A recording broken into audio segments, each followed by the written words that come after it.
Historia del trastorno bipolar. El trastorno bipolar se denominaba antiguamente psicosis maníaco-depresiva. Este nombre le fue impuesto por el gran psiquiatra alemán Emil Kraepelin 1856-1926, quien lo diferenció de otra enfermedad mental, la esquizofrenia. Hasta la obra de Kraepelin, a principios del siglo XX, estas enfermedades no estaban bien diferenciadas. Actualmente todavía hay controversia porque existe un subgrupo de pacientes, denominados esquizoafectivos, que manifiestan síntomas comunes a ambas enfermedades. Muy pronto quedó claro que muchos pacientes maníaco-depresivos no manifestaban síntomas de psicosis y que algunos incluso presentaban fases de euforia moderada que no llegaba a la manía, motivo por el que se impuso un cambio de nombre. La denominación trastorno bipolar fue introducida por Carl Leonard 1904-1988 para diferenciar esta enfermedad de otra con la cual también puede confundirse las depresiones vulgares o unipolares, según la terminología de este autor. Esta clasificación, como decíamos anteriormente, sigue aún vigente, si bien es cierto que con pequeñas modificaciones. Sin embargo, esta enfermedad se conoce desde tiempos inmemoriales. En la antigua Grecia, un autor llamado Arato ya describió la relación entre la depresión, denominada melancolía, y la manía. El término manía no tiene nada que ver con el concepto popular o coloquial, según el cual una manía es una característica peculiar, una obsesión, o una extravagancia reiterada propia de un individuo. Se trata de una palabra que procede del griego y que en la antigüedad servía para designar cualquier enfermedad mental, en especial si se acompañaba de agitación o violencia. Actualmente la manía es una manifestación del trastorno bipolar que se caracteriza por hiperactividad, euforia o irritabilidad, grandilocuencia y muchos otros síntomas que más adelante explicaremos con más detalle. El concepto actual de manía tampoco tiene ninguna relación con el uso de la palabra maníaco, sobre todo en los países anglosajones, donde se utiliza para designar a los agresores sexuales o a los psicópatas.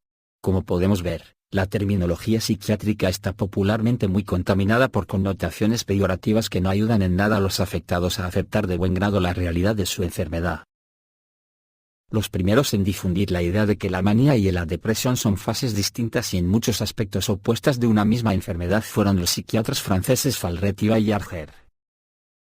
En 1854 ambos publicaron, por separado, la descripción de lo que actualmente denominamos trastorno bipolar como una enfermedad cíclica, donde la manía y la depresión eran las dos caras de una misma moneda.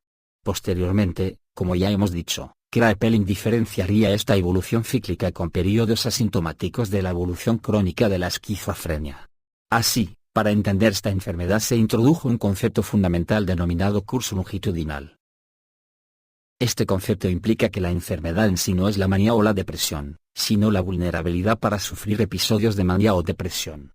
Muchos pacientes aceptan que están enfermos durante una fase depresiva, o que lo han estado durante una fase maníaca, pero les cuesta mucho más entender que cuando se encuentran bien la enfermedad aún está presente, aunque no se manifieste.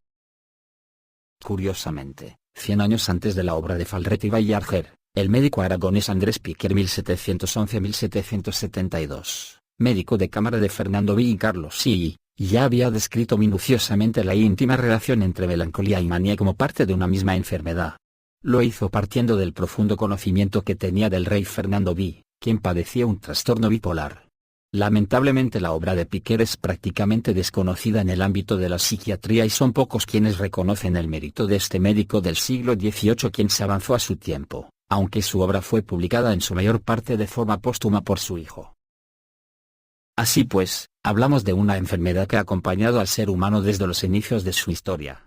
Podemos felicitarnos por vivir en la época actual, ya que, además de disponer de tratamientos que apenas hace 50 años que existen, la sociedad actual acepta la existencia de las enfermedades mentales y la necesidad de que los afectados se reintegren plenamente a la sociedad cuando se recuperen. Durante la mayor parte de la historia de la humanidad, las personas que han padecido algún trastorno mental más o menos grave se han visto desprovistas de los derechos más elementales, encerradas indefinidamente en instituciones psiquiátricas, manicomios o incluso quemadas en una hoguera. Sin embargo, aún queda un largo trecho para llegar a la plena aceptación social de la realidad de la enfermedad mental, la reversibilidad de la mayoría de ellas y su escasa relación con la peligrosidad o la criminalidad. En cuanto a la psiquiatría, la ignorancia de las personas es abrumadora. Últimamente parece que empieza a considerarse aceptable haber padecido depresión. Popularmente, este término es un comodín que sirve para designar cualquier cosa. Aún estamos lejos de poder comentar tranquilamente que padecemos un trastorno bipolar, como quien habla de su diabetes o de su asma bronquial.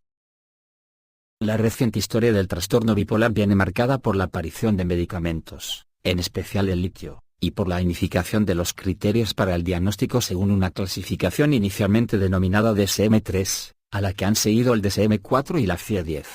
Estas siglas tan extrañas designan los sistemas de clasificación vigentes de las enfermedades físicas y mentales. Los DSM son clasificaciones norteamericanas de los trastornos psiquiátricos y las FIE son revisiones de la Clasificación Internacional de Enfermedades de la Organización Mundial de la Salud. Básicamente se trata de un tipo de manuales que enumeran los síntomas que debe presentar un paciente para poder afirmar que tiene un trastorno concreto. Su finalidad es unificar criterios e impedir que cada médico haga un diagnóstico distinto. Como veremos, a pesar de sus imperfecciones, se ha demostrado que son útiles para el progreso de la investigación y la comunicación entre especialistas. Espero que hayas disfrutado de este video. Recuerda darle like si te ha servido y compártelo con tus amigos y conocidos. Suscríbete a mi canal para recibir alertas cada vez que publique un nuevo video. Muchas gracias por tu visita, hasta pronto.